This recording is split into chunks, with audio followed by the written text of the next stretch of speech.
안녕하세요, 썰밤 구독자 여러분. 저는 현재 50대 중반의 평범한 여성입니다.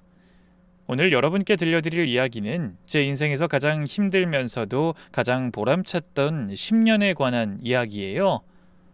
마지막엔 정말 속 시원한 사이다가 준비되어 있으니까 끝까지 들어주세요. 그럼 시작해 보겠습니다. 저는 보육원에서 자랐어요. 태어나자마자 버려져서 부모가 어떤 사람인지 왜 저를 버렸는지조차 모르고 자랐죠.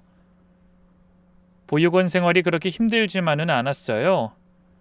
원장님과 선생님들이 친부모는 아니어도 정말 자식처럼 아껴주셨거든요. 하지만 그래도 때때로 진짜 가족이 어떤 건지 궁금했어요. 아시는 분들은 아시겠지만 보육원이라는 게 고아들만 있는 게 아니거든요. 부모나 친척들이 있지만 그들이 당장은 양육의 여건이 안 될 때 임시로 아이들을 맡아주기도 해요. 그래서 명절이나 생일 같은 특별한 날마다 부모님이나 친척들이 찾아오는 아이들이 꽤 많았어요. 같이 인근 식당에서 맛있는 것도 먹고 선물도 하나름 받곤 했죠. 그때마다 저는 항상 구석에서 혼자 책만 읽곤 했어요. 저는 피부치 하나 없는 진짜 고아였으니까요. 성인이 되어 보육원을 나온 후 저는 작은 회사에서 사무직으로 일하기 시작했어요. 비록 월급은 적었지만 정말 열심히 일했죠. 언젠가는 저만의 가정을 꾸리고 싶다는 꿈이 있었거든요. 그렇게 직장 생활을 하던 중 한 남자를 만나게 됐는데요. 그 남자는 저보다 2살 위였고 제법 괜찮은 회사에 다니는 성실한 사람이었어요. 처음 만난 건 회사 동료의 소개팅이었는데요. 솔직히 저는 고아 출신이라는 콤플렉스 때문에 연애에 적극적이지 못했어요. 그런데 그는 제가 보육원에서 자랐다는 말을 들어도 전혀 신경 쓰지 않더라고요. 그게 뭐가 중요해요? 미숙 씨가 어떤 사람인지가 중요하지. 어디서 자랐는지 부모가 있는지 없는지가 뭐가 중요하냐고요. 특이한 분이시네요. 보통은 그렇게 생각 안 해요. 그래서 고아라고 하면 소개팅도 잘 안 하려고 하던데. 제가 특이한 게 아니라 고작 그런 이유로 소개팅을 거절하는 놈들이 나쁜 놈들인 거예요. 미숙 씨는 오히려 더 대단한 거 아니에요? 부모님 도움 없이 혼자 이렇게 씩씩하게 살아온 거잖아요. 그 말을 들었을 땐 정말 울컥했어요. 그동안 만난 사람들 중에 절 이렇게 이해해주는 사람은 처음이었거든요. 그래서 더 마음이 끌렸나 봐요. 그 사람이 사귀자고 했을 때 바로 수락했고요. 연애 1년 만에 결혼까지 생각하게 됐죠. 미숙아, 나랑 결혼하자. 너 같은 따뜻한 사람이랑 가정을 꾸리고 싶어. 정말 나로 괜찮겠어? 당연하지. 너 닮은 딸 갖고 싶은 게 내 소원이야. 우리 자식들도 2 이상은 낳고 행복하게 살자. 남자친구의 청혼은 제게 정말 꿈 같은 일이었어요. 드디어 진짜 가족을 갖게 된다는 생각에 마음이 부풀어 올랐죠. 하지만 문제가 있었어요. 바로 예비 시부모님의 반대였죠. 처음 그분들께 인사를 드리러 갔을 때 그 차가운 분위기를 지금도 잊을 수가 없어요. 시아버지는 그나마 별 말씀 없으셨는데 시어머니의 표정이 정말 굳어 있었어요. 그래서 고아원에서 자랐다는 거지? 부모는 아예 얼굴도 모르고. 네, 저는 부모님에 대해서는 아무것도 모르는 상황이에요. 찾아볼 생각도 안 했어? 그래도 친부모인데. 부모님에 대해 아는 게 아무것도 없기도 하고요. 저를 버린 분들이니까 굳이다 싶었어요. 사람이 그래도 자기 뿌리는 알아야지. 아휴, 시어머니의 한숨소리가 방 안을 가득 채웠어요. 그리고 남자친구를 따로 부르더니 한참 동안 무슨 얘기를 하시더라고요. 뻔했어요. 저를 반대한다는 얘기였겠죠. 남자친구가 바래다 줄 때 추궁하니 아니나 다를까 남자친구가 어두운 표정으로 그러더군요. 뭐 솔직히 엄마가 반대하고 있긴 해. 집안 내력도 모르는데 어떻게 결혼을 하냐고. 혹시라도 이상한 유전적인 문제라도 있으면 어떡하냐고 그러시네. 유전적인 문제라니? 뭐 병이나 장애 같은 거? 생각지도 못한 말에 마음을 다쳤어요. 저도 모르게 울컥 쏘아붙였죠. 난 멀쩡해. 딱 보면 알잖아. 알지 알아. 근데 나중 일은 모른다 이거지. 그래서 나랑 결혼 안 하겠다는 거야? 그제야 남자친구가 제 눈치를 보며 부드럽게 말했어요. 아니 말했잖아. 난 미숙이 너 아니면 안 된다고. 내가 설득할게. 엄마랑 아버지도 자기가 어떤 사람인지 알게 되면 분명히 좋아하실 거야. 하지만 시부모님의 마음이 쉽게 바뀔 거란 기대는 하지 않았는데요. 그래도 자식 이기는 부모 없다고 남자친구가 죽겠다고 난리를 치자 결국 저를 허락해 주셨어요. 물론 마지못한 허락이었죠. 결혼식 날에도 시어머니는 내내 불만스러운 표정이었으니까요. 세상에 천혜고아를 며느리로 맞다니 창피해서 앞으로 고개를 어떻게 들고 살지 모르겠어. 그래도 정수가 좋다는데 어떡해. 언니가 잘 가르쳐서 살아야지 뭐. 가르친다고 뭐 알아듣긴 하겠어? 옛말에 머리 검은 짐승은 거두지 말란 말이 괜히 있겠냐고. 나중에 뭔 일 생길지 너무 찝찝해. 식장을 찾은 하객들과 그런 대화를 나누는 걸 들었을 때 얼마나 상처받았는지 몰라요. 하지만 그래도 애써 눈물을 참았어요. 제가 잘하면 언젠간 마음을 열어주시겠지. 스스로를 다독이면서 말이에요. 신혼집은 시댁 근처에 작은 전셋방을 구했어요. 시어머니가 며느리 교육을 제대로 시켜야 한다면서 가까운 곳에 살라고 하셨거든요. 결혼 초기에는 거의 매일 시댁에 가서 집안일을 배웠어요. 넌 정말 기본이 안 돼 있구나. 고아원에선 이런 것도 안 가르쳐주니? 어떻게 밥 하나 지을 줄 몰라? 죄송해요 어머님. 다시 할게요. 됐어. 차라리 내가 하고 말지. 매번 야단만 맞았어요. 친정엄마가 있었다면 미리 배워서 왔을 텐데 그런 게 없으니까 모든 게 서툴렀죠. 그래도 어떻게든 인정받고 싶어서 정말 열심히 했는데요. 영 쉽지가 않더라고요. 가장 힘들었던 건 명절이었어요. 시댁 친척들이 다 모이는데 그때마다 저는 구경거리가 됐죠. 어머, 네가 순자 며느리구나. 예쁘게도 생겼네. 순잔 좋겠네. 이렇게 예쁜 며느리도 없고. 좋기는요. 아시잖아요. 얘 출신. 보육원에서 자랐다고 했었나? 네, 거기서 뭘 배웠겠어요. 할 줄 아는 게 하나도 없어요. 밥도 안 칠 줄 모른다고요. 처음부터 잘하는 사람이 있나? 아둔해서 배움이 느리니까 그렇죠. 뭐 하나 가르쳐주면 그거 익히는데 며칠이 걸린다니까요. 시어머니는 친척들 앞에서 대놓고 저에 대한 불만을 표출하셨어요. 마치 제가 그 자리에 없는 것처럼요. 전 그럴 때마다 도망치듯 부엌으로 가서 설거지만 열심히 했어요. 차라리 그게 편했거든요. 우리 정수 너무 불쌍해. 제대로 된 집안 딸이었으면 얼마나 좋았을까. 장가를 잘못 들었어. 시어머니가 그렇게 말하는 걸 들을 때마다 가슴이 찢어지는 것 같았어요. 이후로도 시어머니의 냉대는 일상이 됐죠. 조금만 실수해도 바로 핀잔이 날아왔죠. 심지어 시어머니는 제가 없는 사이에 남편에게 따로 이혼을 종용하기도 했어요. 정수야, 너 정말 괜찮은 거니? 이제라도 이혼한다면 말리지 않으마. 어? 요즘 이혼 아무것도 아니야. 너 정도 조건이면 이혼해도 충분히 좋은 여자 다시 만날 수 있다고. 엄마 자꾸 왜 그래요? 그 사람 좀 인정해줘요. 네? 인정은 무슨. 내가 오죽하면 이러겠어? 남편은 항상 절 감싸주려고 했어요. 하지만 시어머니의 지속적인 불만과 압박은 저희 부부에게도 큰 스트레스가 됐죠. 남편도 저도 점차 지쳐갔고 서로 시어머니 문제로 싸우는 날이 늘어갔어요. 여보, 오늘도 어머님이 나 지금 집에 온 거 안 보여? 쉬게 좀 해주라. 내가 뭐 쉬지 말래? 그냥 내 얘기 좀 들어달라는 거잖아. 늘 똑같은 소리만 하니까 그렇지. 엄마가 어쨌다 저쨌다. 애초에 당신이 잘하면 되는 문제 아니야? 지금 어머님이 나 괴롭히는 게 내 잘못이라는 거야? 누가 그렇대? 언젠가부터 저희 부부 사이엔 감정의 골이 깊어지기만 했어요. 신혼의 콩깍지가 벗겨지면 그때부턴 애 낳고 키우며 정을 쌓는다는데 저희 부부는 결혼한 지 2년이 지나도록 아이도 생기지 않았죠. 시어머니의 잔소리 역시 더욱 심해졌어요. 다른 건 그렇다 쳐도 애는 빨리 가져야지. 우리 집안이 얼마나 손이 귀한 집안인데. 너네 혹시 피임하고 있는 거 아니야? 그런 거 아니에요, 어머님. 그 아이도 저도 얼마나 아이가 갖고 싶은데요. 그럼 왜 이렇게 애가 안 들어서는데? 너 혹시 뭐 문제 있는 거 아니니? 아니에요, 저 건강해요. 그걸 네가 어떻게 알아?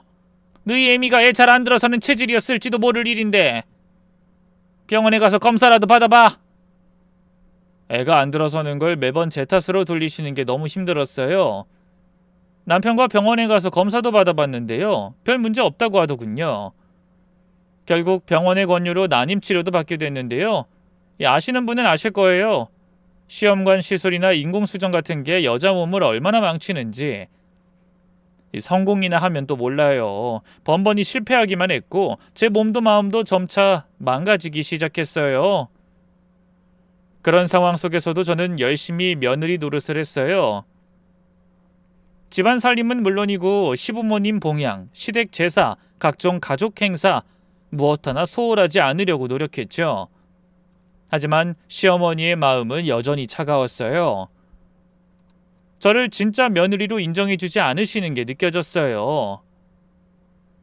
항상 어디선가 부족함을 찾아내시고 제가 고아 출신이라는 것을 상기시키셨어요. 남편 역시 여전히 제게 무심했죠. 맘 같아선 이혼하고 싶었는데요. 어렵게 가진 내 가족을 잃고 싶지 않았어요. 알아요, 어리석었다는 거. 그래도 시간이 해결해 줄 거라고 생각했어요. 내가 좀 더 잘하면, 아이가 들어서면 모든 게 나아질 거라 믿었죠. 그때만 해도 꿈에도 몰랐어요. 더 큰 불행이 절 기다리고 있을 줄은 말이죠. 그 시작은 남편 회사에 새로 들어온 신입사원 때문이었어요. 명문대를 졸업한 재원이라고 하더군요. 처음에 남편이 그 신입 얘기를 했을 때는 단순히 후배 자랑인 줄 알았어요. 오늘 우리 팀에 신입이 들어왔는데 정말 똑똑하더라. 명문대 나온 애가 다르긴 달라. 그래? 뭐가 어떻게 다른데? 이해도 빠르고 한 번 가르쳐준 건 절대 안 잊어버려. 물론 아직 서툰 게 많아서 좀 도와주긴 해야 하는데 그래도 앞으로 내 일이 많이 줄 것 같아. 잘 됐네. 참 이상하죠? 그 뒤로 남편은 웃는 얼굴로 회사를 다니기 시작했어요. 늘 때려치우고 싶다, 힘들다는 말을 달고 살던 사람이 말이에요. 그때 뭔가 이상하다는 낌새를 눈치챘어야 하는데 하필이면 그쯤에 시아버지가 갑작스럽게 심장마비로 돌아가셨어요. 시아버지는 평소에 술, 담배를 많이 하셔서 건강이 좋지 않으셨는데요. 어느 날 갑자기 쓰러져선 다시 눈을 뜨지 못하셨죠. 장례식을 치르느라 온 가족이 정신이 없었어요. 시어머니는 남편을 잃은 충격으로 며칠 동안 제대로 드시지도 못하셨어요. 전 그런 시어머니를 돌보기 위해 합가 생활을 자처했고요. 잡다한 시아버지 사후 문제 처리까지 도맡아 있죠. 몇 달은 정말 정신없이 지냈어요. 남편도 마찬가지였는데요. 근데 시아버지 49제가 끝나고 남편의 행동이 이상해지기 시작했어요. 옷차림에 별로 신경 안 쓰던 사람이 갑자기 새 옷을 사고 헤어스타일도 바꾸고 심지어 향수까지 사더라고요. 무엇보다 갑자기 야근이 너무 잦아졌죠. 여보, 나 오늘도 좀 늦을 것 같아. 또? 요즘 너무 자주 야근하는 것 같은데 회사 일이 많아? 거래처가 늘었거든. 어쩔 수 없지 뭐. 처음엔 일주일에 한두 번이던 게 나중엔 거의 매일이 됐어요. 그것도 밤 10시, 11시까지 늦어지는 일이 많아졌죠. 전화를 해봐도 받지 않았고요. 아주 나중에야 일하느라 못 받았다 라는 문자가 왔어요.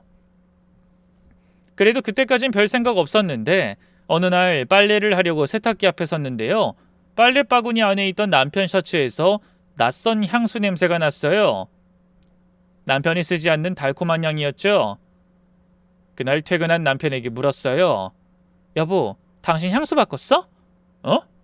갑자기 그게 뭔 말이야? 아니, 당신 셔츠 빨려고 하는데 처음 맡아보는 향수 냄새가 진하게 나더라고. 향수? 오늘 영희씨가 내 옷에 커피를 쏟아서 그거 닦아주다가 묻었나 보네. 영희씨가 누구야? 그 내가 말한 신입 직원 있잖아. 나 그만 씻는다. 그리고 이번 주 토요일에 나 또 출근해야 할 것 같아. 거래처 물량이 밀려서. 다급하게 욕실로 도망치는 남편을 보면서 뭔가 쎄했어요. 여자의 촉이라는 게 있잖아요. 그러면 안 되지만 협탁 위에 있던 남편의 휴대폰을 몰래 뒤져봤어요. 근데 웬걸? 최영이라는 그 신입 직원과 문자를 엄청 많이 주고받더라고요. 더군다나 그 내용이 너무나 충격적이었죠. 오늘도 늦게까지 가르쳐주셔서 감사해요. 감사하긴. 언제든 모르는 게 있으면 물어봐. 영희씨 뮤지컬 좋아한다고 했지? 나 공짜표 생겼는데 이번 주 토요일에 시간 돼? 남편은 토요일에 일 때문에 출근하는 게 아니었어요. 따로 그 신입과 뮤지컬을 볼 작정이었던 거죠. 바로 따져 물을까 했던 저는 남편이 욕실에서 나와도 아무 말도 하지 않았어요. 남편이 말을 더 잘했기 때문에 또 말려들 것 같았거든요. 그래, 그냥 아끼는 후배 공연 보여줬다. 당신이 신경 쓸까봐 말 안 했다 하면 끝 아니야? 둘이 어떤 사이인지 내 눈으로 확인하겠어. 그 주 토요일, 남편이 뒤를 밟았어요. 남편은 공연장으로 들어가기 전 그 신입과 함께 근사한 레스토랑에서 밥을 먹고 커피까지 마시더군요. 그뿐인가요? 공연장으로 들어가기 직전 남편이 그 신입과 손을 잡는 걸 봤어요. 두 사람의 얼굴이 포개지는 걸 본 순간 머리가 하얘졌어요. 남편은 정말 바람을 피우고 있었던 거예요. 절 배신한 거였죠. 바로 그 자리에서 뛰어나가 두 년놈 머리채를 잡았어야 하는데 한심하게도 그 상간녀와 제가 비교가 됐어요. 어리고 예쁘고 날씬하고 집에서 살림만 하느라 피둥피둥 살이 오른 저와는 비교가 되지 않을 정도로 빛나 보였죠. 스스로가 너무 추하게 느껴졌네요. 정처 없이 거리를 배회하다 술집에 들어가 처음으로 미친 듯이 술을 퍼먹었어요. 그 사이 시어머니에게 또 자정이 넘어선 남편에게 전화가 왔지만 받지 않았죠. 새벽녘에야 택시를 타고 귀가하니 기다리고 있던 남편이 화를 내더군요. 당신 대체 뭐야? 이 시간까지 어디서 뭘 한 거냐고? 당신이 알아서 뭐하게? 뭐? 아우 술 냄새. 당신 설마 술 먹었어? 그래 먹었다. 당신 제정신이야? 갑자기 왜 이래? 당신이야말로 제정신이야? 오늘 그 신님이랑 대체 뭘 한 거냐고? 제 말에 남편의 안색이 바뀌었어요. 뭐? 그게 무슨 소리야? 나 다 알고 있어. 당신이 오늘 그 신님 만난 거. 그건 회사 일 때문에. 회사 일을 뮤지컬 보면서 해? 밥도 먹고 커피도 마시면서? 손잡고 입은 왜 맞추는데? 남편의 얼굴이 굳어졌어요. 당신 설마 내 뒤를 밟은 거야? 그래. 하도 수상하게 굴길래 미행 좀 했다. 내가 다 봤어.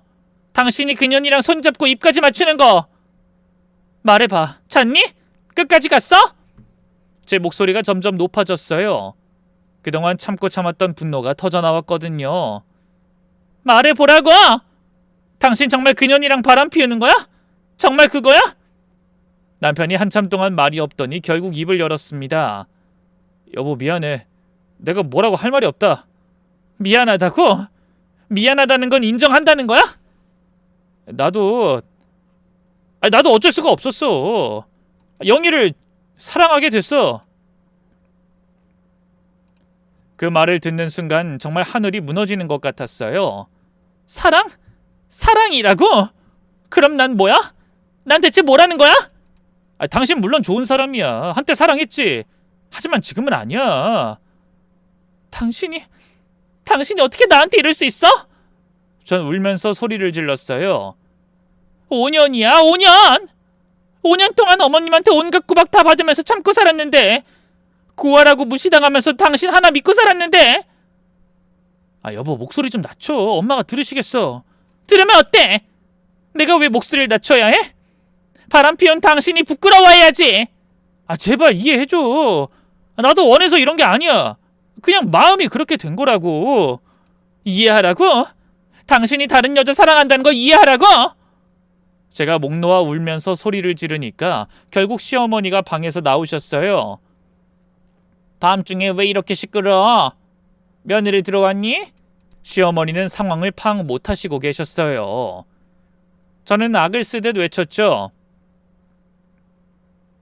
어머님, 이 사람 바람 피웠어요. 회사 후배를 사랑한대요. 뭐? 갑자기 그게 무슨 소리야? 말 그대로예요. 오늘 제가 두 눈으로 똑똑히 봤어요. 이 사람이 그년이랑 손잡고 입 맞추는 걸요. 시어머니의 얼굴이 하얗게 질렸어요. 정수야, 그게 정말이냐? 너 다른 여자가 생겼어? 남편이 고개를 숙이고 아무 말도 못하더군요. 팔은 안으로 굽는다고 저는 내심 시어머니가 남편 편을 들면 어떡하나 했는데요. 웬걸 시어머니가 갑자기 남편한테 다가가 뺨을 때리셨어요. 이 자식아, 네가 어떻게 이런 짓을 할 수가 있냐? 엄마, 네 애비가 젊을 때 바람 피워서 나를 얼마나 마음고생 시켰는지 뻔히 알면서 어떻게 네가 이렇게 똑같은 짓을 해? 그때 처음 알았어요. 시아버지도 바람을 피운 적이 있었다는 걸요. 그 상간녀 때문에 내가 얼마나 수모를 당했는데, 근데 너까지 똑같은 짓을 하다니. 아유, 엄마, 여기서 아버지 얘기가 왜 나와요? 전 아버지랑 달라요. 다르긴 뭐가 달라? 당장 그 여자는 끝내. 이게 뭔 짓이야? 아유, 엄마, 하지만 전 영희를 정말 사랑한다고요. 진심이에요. 사랑? 그게 사랑이니? 그냥 바람이야, 바람. 젊은 여자만 보면 홀리는 거지. 하지만 남편은 끝까지 고집을 부렸어요. 엄마, 전 영희 없으면 못 살아요. 서로 마음도 확인했고 갈 때까지 갔어요. 저 이혼할 거예요. 그 말을 듣는 순간 시어머니가 또 한 번 남편을 때리셨어요. 이 자식아, 이혼? 이혼을 하겠다고? 그렇게 결혼하겠다고 난리를 쳐서 사람 속 다 뒤집어 놓더니 이제 와서 이혼? 어차피 엄마도 이 사람 마음에 안 들어 하셨잖아요. 영희는 엄마 마음에 쏙 들 거예요. 애교도 많고 명문대 나와서 똑부러지고. 다 필요 없다. 가정 있는 남자랑 바람난 년이면 뻔하지. 영희에 대해 그런 식으로 말하지 마세요. 아니, 이놈이 그래도. 남편은 분을 이기지 못하고 집을 나가버렸어요. 그리고 돌아오지 않았죠. 아무래도 그 상간녀와 둘이 살림을 차린 것 같더군요. 절대 이혼해주지 말거라. 누구 좋으라고. 위자료라고 해봤자 몇 푼 나오지도 않아. 상간녀 소송만 하고 그냥 끝내버려. 그 한마디만 남기고 시어머니는 뒤돌아서셨어요. 나쁜 놈, 어디 할 짓이 없어서. 혼자 중얼거리던 남편을 욕하긴 하셨지만 저에게 직접 위로의 말씀을 해주시거나 하진 않았죠. 애초에 사이좋은 고부관계는 아니었으니까요. 저를 완전히 내치진 않았지만 그렇다고 따뜻하게 감싸주지도 않는 그런 애매한 관계였죠. 어쨌든 시어머니의 조언대로 저는 남편과 이혼하지 않고 일단 상간녀 소송부터 결심했어요. 변호사 사무실을 찾아가서 상담을 받았죠. 남편의 불륜 상대방을 고소하고 싶어요. 증거는 확보하셨나요? 네, 사진도 있고 문자 내역도 있어요. 사전에 미리 남편의 핸드폰에서 증거 자료를 빼돌리기 참 잘했더라고요. 법적 공방을 할 때 이런 증거 하나하나가 참 중요하다고 하더군요. 제가 내민 자료를 살펴본 변호사가 고개를 끄덕였어요. 충분히 승산이 있어 보입니다. 진행하시겠어요? 네, 해주세요. 그렇게 전 상간녀를 고소했고요. 얼마 후 그 여자에게 고소장이 날아갔나 봐요. 며칠 뒤 남편이 집에 나타났거든요. 다짜고짜 제게 삿대질을 하며 따지더군요. 당신 뭐 하는 거야? 영희를 왜 고소하는데? 당연한 거 아니야? 내 가정을 파탄낸 년인데. 영희는 아무 잘못도 없어. 내가 유부남인 걸 알고 얼마나 괴로워했는데 안 그래도 힘들어하는 여자를 왜 이렇게 못살게 굴어? 제 앞에서 상간녀 편을 드는 남편을 보고 있자니 헛웃음이 나왔어요. 못살게 군다고? 남의 남편 빼앗은 여자를 고소하는 게 못살게 구는 거야? 영희는 잘못이 없다고 했잖아. 내가 먼저 좋아하는 거라고. 잘못이 없긴 뭐가 없어. 유부남인 줄 알면서 사귀었는데. 세상 사람들한테 다 물어봐라. 상간녀가 아무 잘못이 없는 게 맞는 건지. 더는 할 말이 없었는지 남편이 절 노려봤어요. 어쨌든 고소 취하해. 영희한테 미안해서 미칠 것 같다고. 괜히 나 때문에. 그년한테 미안하긴 뭐가 미안해. 당신이 미안해야 할 사람은 나지. 두고 봐. 난 절대 이혼도 안 해줄 거고 그년 상간녀 소송으로 피가 마르게 할 거야. 그뿐이야. 회사에도 다 얘기할 거라고. 당신 정말 이기적이다. 내가 다른 사람을 사랑하는데 마음이 변했다는데 왜 못 놔줘? 왜 이렇게 끝까지 구질구질하게 구냐고? 그 말을 듣는 순간 정말 기가 막혔어요. 이기적? 구질구질? 그게 지금 나한테 할 소리야? 내가 그동안 당신한테 어떻게 했는데? 어머님 구박받으면서도 며느리로서 얼마나 최선을 다했는데? 그건 다른 문제야. 어쨌든 이혼해줘. 싫다고 했잖아. 누구 좋으라고? 당신이 다른 여자 사랑한다고 해서 내가 이혼해줄 이유 없어. 그럼 어떡하자는 거야? 나도 몰라. 어쨌든 난 당신이랑 그년이 평생 고통받았으면 좋겠어. 나만큼이나 지옥 속에서 살았으면 좋겠다고. 그러니까 그년이랑 결혼해서 새 가정 꾸리겠다는 생각이면 꿈깨. 남편의 얼굴이 새빨갛게 달아올랐어요. 당신 이렇게 나올 거야? 자꾸 이러면 나도 가만 안 있어. 가만 안 있으면 당신이 어쩔 건데. 이미 바람 피운 주제 더 나쁘게 할 게 뭐가 있어? 그 순간 남편의 입에서 너무나 충격적인 말이 튀어나왔어요. 애도 못 낳는 고아년이. 그 모욕에 눈앞이 시뻘개졌죠. 뭐? 당신 지금 뭐라고 했어? 왜? 다 사실이잖아.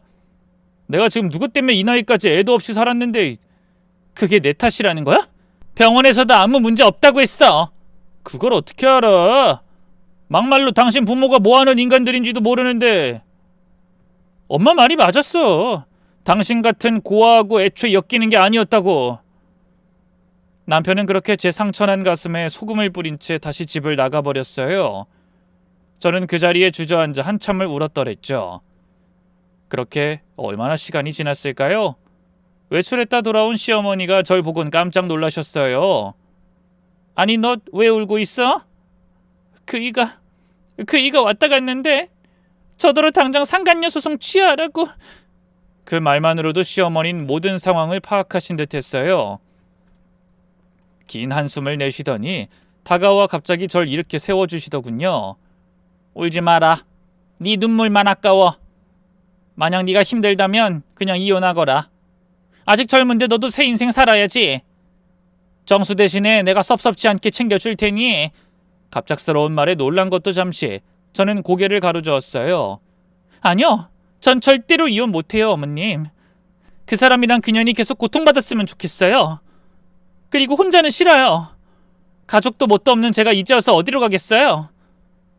그래도 아직 저한텐 어머님이 있잖아요. 제 말에 시어머니는 아무 말씀도 하지 않으셨어요.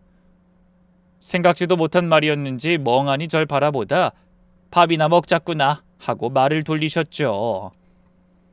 그래도 전 괜찮았어요.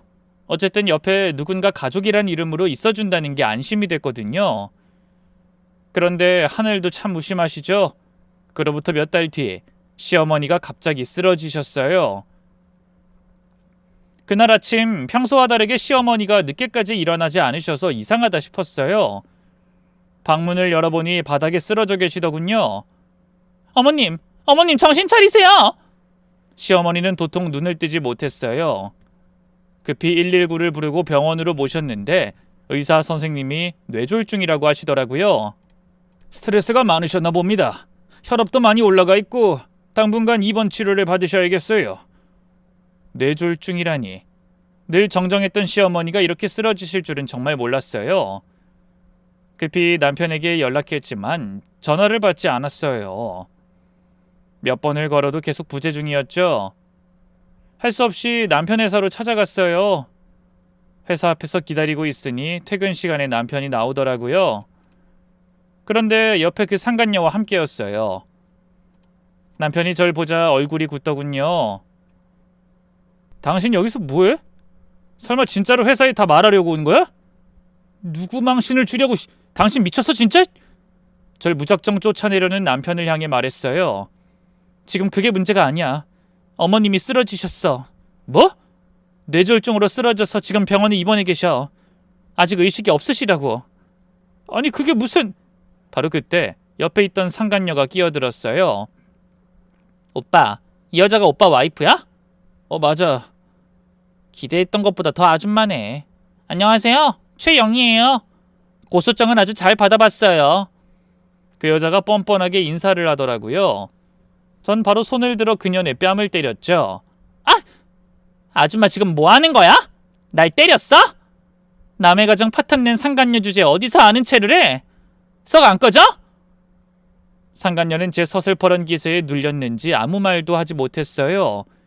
그러다 남편의 뒤로 쏙 숨더군요. 오빠, 나 이 여자 너무 무서워. 더 무서운 걸 보여줄까? 전 그대로 남편과 상간녀의 회사 안으로 들어갔어요. 그리고 막 퇴근하는 사람들을 향해 외쳤죠. 안녕하세요. 전 이 회사 생산부서에서 일하는 박정수의 와이프인데요. 이 인간이 같이 일하는 신입 직원 최영이라고 바람이 났거든요. 그런 주제 뻔뻔하게 저더러 이혼을 해달라고 하더라고요. 이 회사는 남의 가정 파탄낸 년놈들을 그냥 두는 건가요? 네? 당신 미쳤어? 지금 뭐 하는 거야? 놀란 남편과 상간녀가 뒤늦게 달려와 제 입을 틀어막았어요. 하지만 이미 몇몇 사람들이 놀란 눈으로 저들끼리 수근대며 저희를 바라보고 있었죠. 그러자 상간녀는 안색이 하얗게 질려선 그대로 얼굴을 가린 채 도망쳐버렸어요. 전 그 사이 남편에게 다시 말했죠. 봤지? 계속 나 건드리면 나 이보다 더한 짓도 할 수 있어. 당신 진짜... 어쨌든 어머님이나 보러 와. 지금?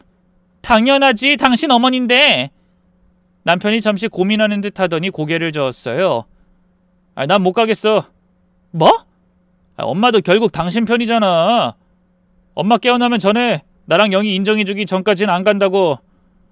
그 말에 기가 막히고 코가 막히더군요. 당신 지금 그걸 말이라고 해? 그년한테 미쳐선 어머님도 버리겠다고? 버리긴 누가 버려. 애초에 엄마가 쓰러진 것도 당신 때문 아니야? 나 때문이라고? 당신이 영희 고소하고 이혼도 안 해주고 그래서 엄마가 스트레스 받으신 거잖아. 저를 탓하는 남편을 보면서 정말 불효자식이구나 싶더군요. 제가 기막혀 하는 것도 아랑곳 않고 남편은 뻔뻔하게 이어 말했어요. 어쨌든 엄마가 당장 뭐 죽을 병 걸린 건 아니잖아. 요즘은 일도 바쁘고 뭐 당장은 못 가. 그건 모를 일이야. 아직 못 일어나셨다고. 솔직히 그럼 더 잘 됐지. 엄마가 틀어주고 있던 아버지 재산 드디어 나한테 오는 거 아니야. 아유, 안 그래도 나 조만간에 회사 때려치고 사업할 생각이거든. 너 정말 개자식이구나. 뭐가? 당신도 솔직히 우리 엄마 재산 때문에 콩고물 떨어질 거 바라고 그렇게 옆에 버티고 있는 거 아니야? 근데 엄마 죽으면 난 당신한테 한 푼도 안 줄 거야. 엄마 자식은 나고 당신은 이혼만 하면 아무것도 아니라고. 저는 참을 수가 없어서 그대로 남편의 뺨을 때렸어요. 이 짐승만도 못한 새끼! 네가 그러고도 사람이야? 아우, 이게 진짜... 남편 역시 저를 때릴 것처럼 손을 들어 올렸는데요. 다른 사람들의 시선을 의식했는지 그대로 도망치듯 사라져버렸죠. 전 그대로 터덜터덜 힘없이 병원으로 돌아올 수밖에 없었네요. 외국인과 결혼해 해외에 살고 있는 시누이에게도 연락해봤는데요. 당장은 들어올 수 없다고 하더라고요. 언니 미안해요. 지금 그이 일 때문에 한국 들어가기가 힘들어요. 일단 언니가 좀 잘 돌봐줘요. 못 들어온다는데 뭐 어쩌겠어요. 애초에 시누이는 제가 시집 오기 전부터 공부 때문에 유학 생활을 하고 있었기 때문에 시어머니에 대한 애착이 그렇게 큰 것 같지 않더라고요. 어쨌든 결국 저 혼자서 시어머니를 돌봐야 하는 상황이 된 거예요. 처음 며칠은 정말 힘들었어요.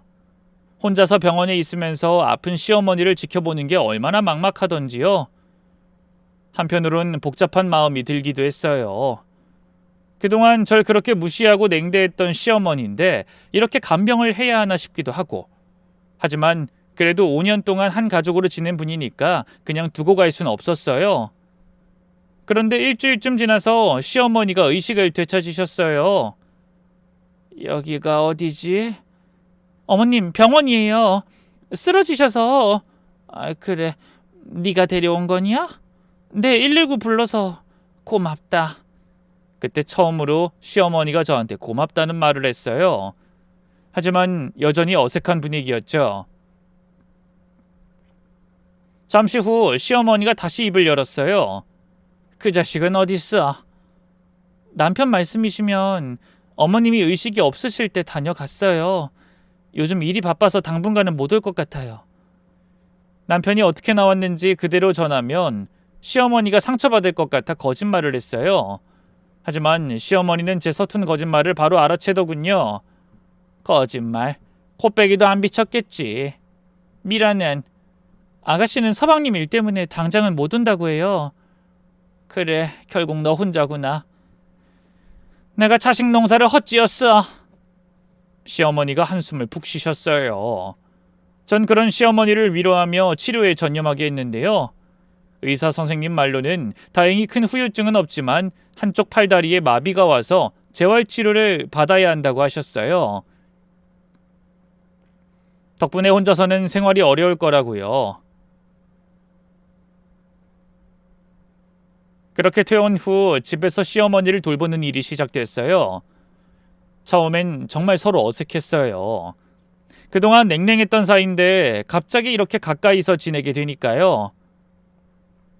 미수가 물 좀. 네, 여기 있어요. 이따 저녁엔 어머님 좋아하시는 전복죽 좀 하려고요. 그래, 고맙다. 시어머니도 제게 부탁드리는 게 쉽지 않으신 것 같았어요. 그래도 저 외에는 의지할 사람이 없으니까 어쩔 수 없이 부탁하시는 것 같았죠. 그래도 시간이 흐를수록 조금씩 분위기가 바뀌기 시작했어요. 시어머니가 절 보는 눈빛이 예전과 달라지기 시작한 거예요. 우선 저에 대한 비난이나 트집이 싹 사라져버렸죠. 옛날엔 제가 뭔가 실수만 하면 역시 고아 출신은 하는 말을 입에 달고 사셨는데 말이에요. 하루는 시어머니가 제게 그러더군요. 미소가, 너 왜 이렇게까지 하니? 네? 내가 그동안 너한테 얼마나 못되게 굴었는데 왜 이렇게 헌신적으로 돌봐줘? 처음으로 시어머니가 과거 일을 언급하셨어요. 저는 웃으며 고개를 가로저었죠. 어머님, 그런 말씀 마세요. 저희가 가족이잖아요. 가족? 이제 저한텐 어머님뿐이에요. 그 말에 시어머니가 제 손을 잡으시더라고요. 그동안 한 번도 없던 일이었죠. 그동안 미안했다. 시어머니의 사과에 눈시울이 절로 뜨거워졌어요. 그런 저를 보며 시어머니도 눈물을 참지 못하셨죠. 그날 이후 저희 고부관계는 점점 더 가까워졌어요. 시어머니의 건강은 조금씩 회복되셨지만 여전히 제 도움이 필요하셨죠. 전 그런 시어머니를 위해서 여러 가지 일을 했어요. 운전을 배워서 시어머니를 모시고 가까운 곳으로 여행도 다니고요. 밤에 잠들기 전에 이런저런 얘기를 나누기도 했죠. 그럴수록 시어머니는 제게 마음을 열어주셨어요. 미소가, 내가 참 어리석었구나. 무슨 말씀이세요? 생각해보면 넌 내게 과분한 며느리였는데 내가 고아 출신이라고 편견만 가지고 있었어. 어머님, 네 시아버지 바람 피웠을 때 그때 내가 얼마나 힘들었는 줄 아냐? 살이 10kg이 넘게 빠졌어. 근데 정수 그놈이 너한테 똑같은 짓을 했는데 내가 제대로 편을 못 들어줬구나. 시어머니가 눈물을 글썽이셨어요. 전 그런 시어머니를 달랬죠. 어머님, 그런 말씀 마세요. 어머님이 있어서 제가 버틸 수 있었던 거예요. 그렇게 말해주니 고맙구나. 언젠가부터 시어머니와 저는 진짜 가족 같은 사이가 되었어요. 서로 의지하며 하루하루를 살아나갔죠. 세월은 속절없이 흘러 어느덧 정신을 차려보니 10년이라는 시간이 지나 있더군요. 시어머니를 돌보며 지낸 10년. 처음엔 의무감으로 시작했지만 나중엔 정말 친어머니를 모시는 마음으로 돌봤어요. 남편은 여전히 소식이 없었고요. 시누이도 가끔 안부 전화만 할 뿐이었죠. 그래도 괜찮았어요. 그토록 바라던 가족이 이제야 생겼으니까요. 시어머니와 평생 둘이서 지금처럼 살 수만 있다면 더 바랄 게 없었죠. 그런데 어느 순간부터 시어머니의 건강이 급격히 나빠지기 시작했어요. 10년 동안 버티시던 몸이 한계에 다다른 것 같았어요. 미수가, 내가 이제 얼마 못 버틸 것 같다. 어머님, 그런 말씀 마세요. 아니야, 난 알아. 내 몸이 어떤지. 시어머니가 제 손을 꼭 잡으시더라고요. 미수가, 고마웠어. 정말 고마웠어. 그땐 몰랐어요. 시어머니가 제게 마지막으로 어떤 선물을 준비하고 계셨는지, 그리고 그것이 제 인생에 얼마나 큰 반전을 가져올지 말이에요.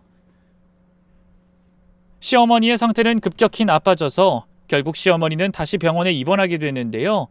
의사는 마음의 준비를 하라고 하더군요.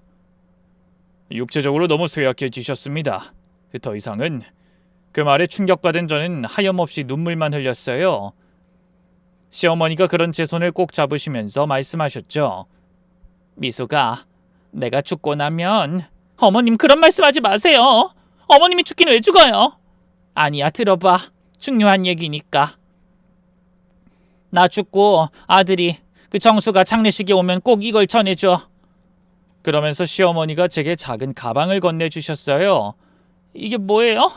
지금은 열어보지 마라. 알았지? 내가 죽고 그 자식이 장례식에 오면 그때 줘. 어머님, 무슨 말씀인지. 약속해. 꼭 그때 줘야 해. 시어머니의 표정이 너무 진지해서 전 고개를 끄덕였어요. 네, 알겠어요. 그리고 미수가, 네? 고마웠어. 정말 고마웠어. 네가 아니었으면 난 진작 죽었을 거야. 어머님, 이 은혜는 평생 잊지 않으마. 넌 내게 딸 같은 며느리였어. 그날 밤 시어머니는 정말 평화롭게 잠드셨어요. 그리고 다음날 아침 다신 깨어나지 않으셨죠. 무슨 정신으로 장례를 치렀는지도 모르겠어요. 남편과 시누이에게 시어머니가 돌아가셨다고 하자 그 인간들은 그제야 장례식장의 모습을 드러내더군요. 이제 유산받을 생각에 신이 난 거였겠죠. 근데 웬걸 남편은 그 상간녀와 함께 모습을 드러냈어요. 쫓아내고 싶었지만 시어머니 장례식장에서 차마 소란을 피울 수 없어 꾹 참았죠. 남편은 진실한 효자였던 양 상주 노릇을 했어요.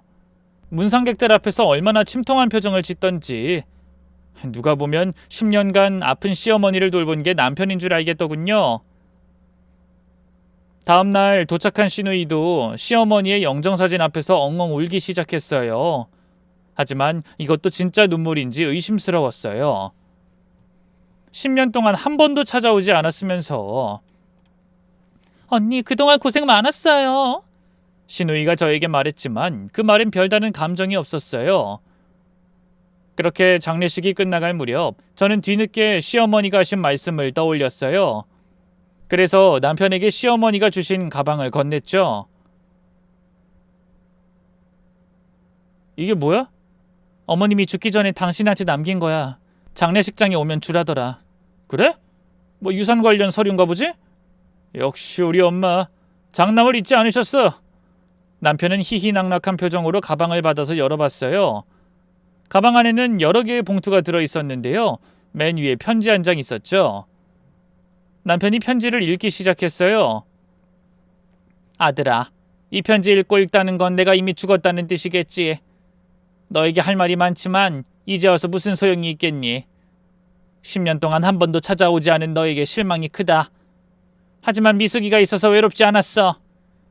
미숙이는 너보다 훨씬 나은 자식이었다. 이제 유언장 얘기를 해야겠구나. 남편이 편지를 읽으면서 점점 안색이 나빠졌어요. 결국에 혼자 다 잃어버리더니만 얼굴이 하얗게 질렸죠. 이게 대체 뭐야? 이게 말이 돼? 왜? 무슨 일인데? 옆에서 시누이가 물어도 남편은 대답하지 않았어요. 남편은 정신 나간 사람처럼 다른 봉투를 열어 안에 담긴 서류를 확인했죠. 근데 그건 단순한 유언장이 아니었어요. 유언 대용 신탁? 뭐야? 그게? 설명 좀 해봐. 혼자 보지 말고. 시누이의 재촉에 남편이 그제야 입을 열었어요. 아니, 엄마가 나랑 널 절대 용서 안 할 거라고 유언 대용 신탁을 썼으니 불효랑 바람 피운 죄 달게 받으라는데 이게 대체 뭔 소리야? 그때 가방에서 명함이 하나 나왔어요. 변호사 명함이었죠. 일단 이 변호사한테 연락해보자. 변호사는 연락을 받자마자 바로 장례식장으로 달려와 줬어요. 그리고는 모든 상황을 설명해 주더군요. 말 그대로입니다. 고인께서 유언 대용 신탁을 설정하셨습니다. 모든 재산의 수익자를 며느리 박미숙 씨로 지정하셨고요. 뭐라고요? 남편과 시누이가 동시에 소리쳤어요. 신탁재산 목록 보시겠습니까? 변호사가 서류를 꺼내는데 그 내용을 보고 모두가 깜짝 놀랐어요. 이게 이렇게 많아?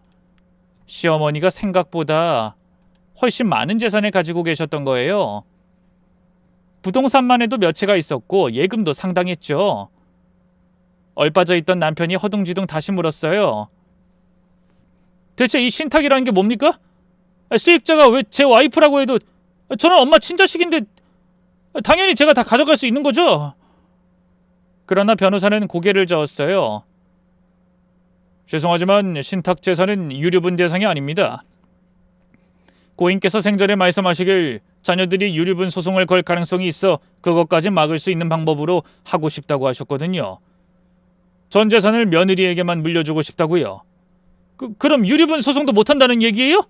네, 말씀드렸다시피 유언대용 신탁의 경우 유류분 적용 대상이 아닙니다. 남편이 분노에 떨며 소리쳤어요. 이게 말이 돼요? 친자식들은 한 푼도 못 받고 며느리가 다 가져간다고? 고인의 의지였습니다. 그리고 여기 고인께서 직접 쓰신 편지가 있습니다. 변호사가 또 다른 편지를 꺼냈어요. 그리고 침착하게 읽어내려가기 시작했죠. 10년 동안 날 돌봐준 건 내 며느리 미숙이뿐이었다. 너희들은 한 번도 찾아오지 않았으면서 이제 와서 내 재산에 관심을 가질 자격이 있다고 생각하냐? 내 모든 재산은 미숙이가 가져야 마땅하다. 변호사가 편지를 읽은 후 장례식장은 한동안 조용했어요. 그러다 신우이가 벌떡 일어났죠. 이건 말이 안 돼요. 법적으로 이의제기할 방법 없나요? 신탁은 이미 유효하게 성립됐고 유류분 청구도 불가능합니다. 고인께서 매우 신중하게 준비하셨거든요. 그러자 남편이 절 돌아보며 화를 냈어요. 당신이 엄마 부축인 거지? 이런 유언장 쓰게! 난 아무것도 몰랐어. 나도 지금 얼떨떨하다고. 아닌 게 아니라 온몸이 덜덜 떨리고 있었어요.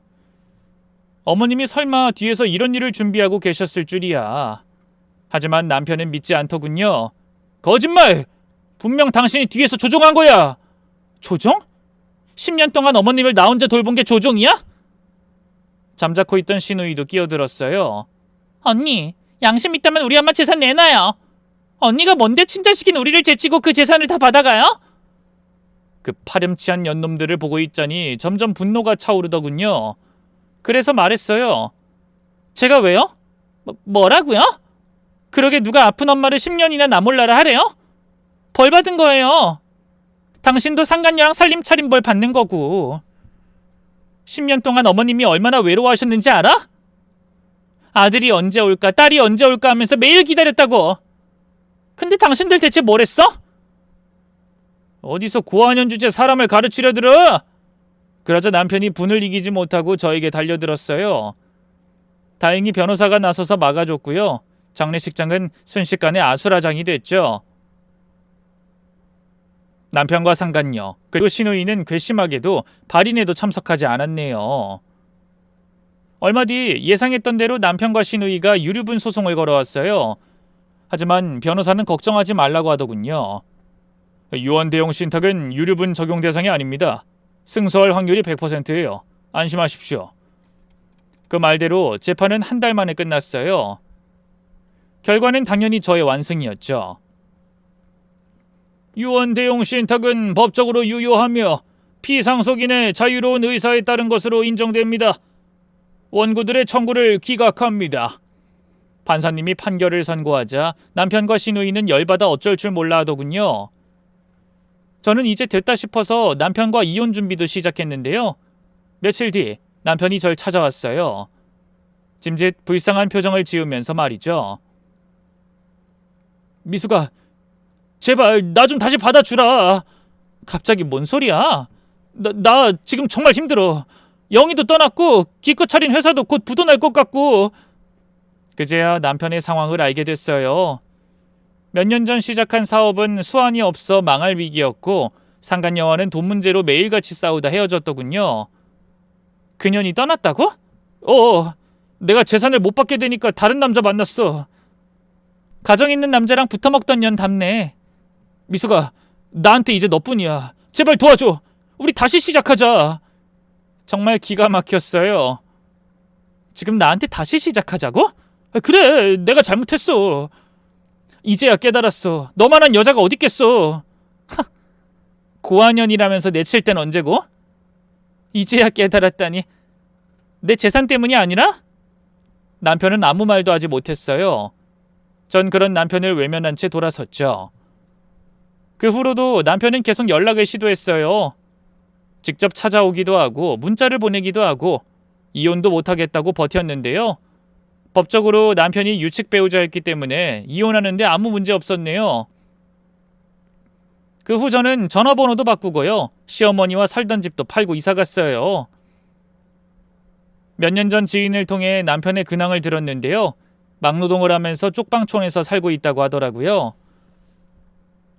빚에 쫓겨 이사를 몇 번 다녔지만 갈 곳이 마땅치 않아 계속 그런 곳만 전전하고 있대요. 가끔 술에 취해서 행패를 부려 경찰서 신세를 지기도 한다던데 그래도 살아는 있으니 다행이라고 해야 할까요? 상간녀 역시 비참한 말로를 맞이하긴 마찬가지였어요. 남편을 버린 후 다른 남자를 만났지만 그 남자하고도 얼마 안 가서 헤어졌더군요.